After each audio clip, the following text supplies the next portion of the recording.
Well, there were two major groups that were opposed to the way Iran was, the direction it had taken.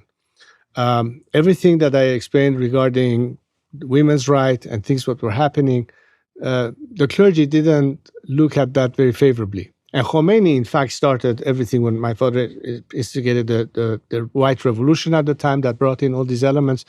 He was the first one to start speaking against it and build that sort of rejection by the Islamists or the fundamentalists there. On the other hand, you had the Marxist forces who didn't like this rapprochement with the West in general and, in their sort of anti-imperialist, anti-Western rhetoric, sort of partnered with the Islamists.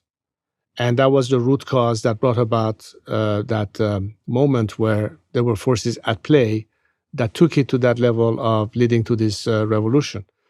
And interestingly enough, I think that now the children of that generation who in 1957, Iranian calendar, 57, which is 1979, were part of it, turned back to their parents and said, what the hell were you thinking?